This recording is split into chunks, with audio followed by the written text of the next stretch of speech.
dengan saudara tadi. Oma saya umur 85, dia masih Katolik, belum percaya Tuhan dan tinggal di kampung begitu. Sudah mau sekarat, saya doakan dia, tantang dia terima Yesus saat itu. Saya berdasarkan Roma 10:9-10 ya, mengaku dengan mulut, percaya dengan hati. Setelah itu dia meninggal, apakah selamat? Dalam waktu tempo tidak begitu lama gitu. Mengaku dengan mulut, percaya dengan hati, apakah bisa selamat? Terima kasih. Kalau betul-betul dia mendengar Injil yang benar, kalau dengan betul-betul dengan dia memang betul merespon Injil itu yang benar itu, dia pasti selamat. Sepanjang masih ada nafas, kemungkinan untuk selamat masih terbuka. Ya, ingat loh. Kenapa saya tekankan yang sepanjang asal Injil yang diberitakan betul? Karena ada banyak orang yang memberitakan Injil, sebenarnya pengertian Injil mereka salah. Nah itu yang menjadi masalah. Seperti banyak persetujuan doa, katanya bilang pergi penginjilan. Yang mereka khotbahkan adalah bertobat dari dosa, bertobat. Yang minum mabuk berhenti, yang isep rokok berhenti, yang makan sirip pinang berhenti, pohon-pohon pinang semua tebang semua dalam nama Yesus. Apakah itu penginjilan? Kalau hanya suruh orang bertobat, itu humanisme. Karena kekristenan percaya bahwa pertobatan dalam definisi berhenti berdosa pun itu tidak menyelamatkan orang.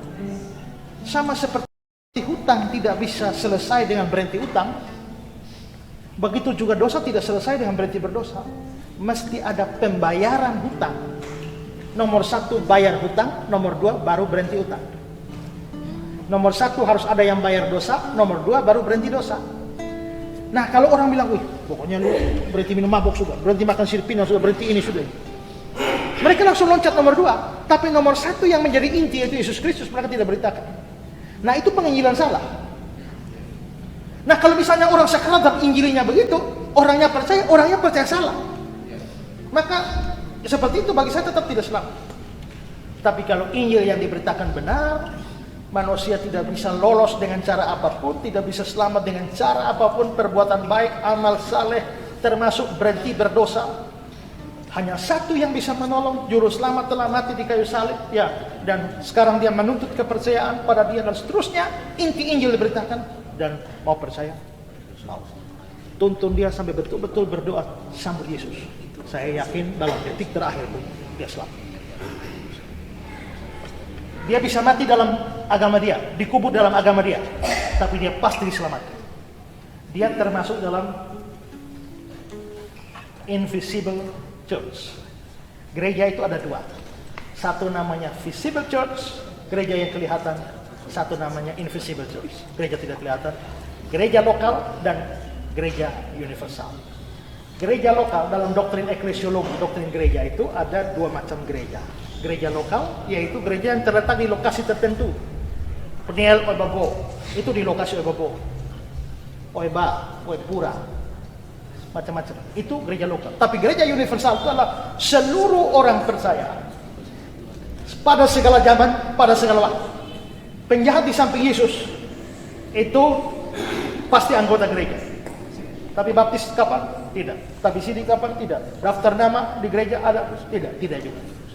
Agama, dia masih mati dalam keadaan dia sebagai status beragama Yahudi.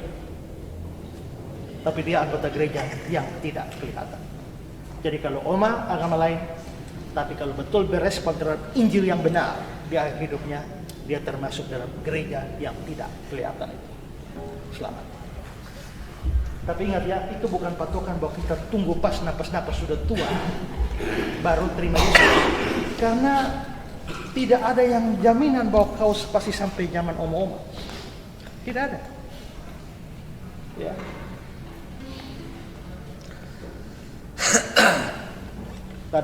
Tadi kita tidak jadi bahas kerajaan 1000 tahun. Padahal menarik. Ya, bahwa nanti dalam kerajaan 1000 tahun umur orang panjang-panjang. Maka relevan kalau mengenai panjang umur bukan kerajaan 1000 tahun. Ya, nanti kita bahas pada minggu selanjutnya. Tapi di sini kita bisa mati tiap saat. Kapal mau ke rote, tahu ada badai, giliran balik, tenggelam habis. Jalan-jalan bagi tiba-tiba pohon tumbang, sikat itu selesai. Tahukah saudara, kalau tiap hari saudara pergi ke kantor, kemungkinan mati banyak. Tapi kalau bisa lolos sampai kantor, waktu pulang itu juga kemungkinan mati banyak. Cukup besar, tapi bisa lolos sampai rumah. Oh, itu anugerah. Nah, jangan tunggu sampai tua. Jangan tunggu sampai di ranjang kematian baru sudah terima Yesus, karena tidak tiap orang punya kesempatan seperti itu. Ya. Ada orang sudah bawa tanah tidak mati-mati. Ada orang bawa parfum tahu-tahu lewat. Ya. Pengusaha parfum bisa lewat. Oke, ada lagi?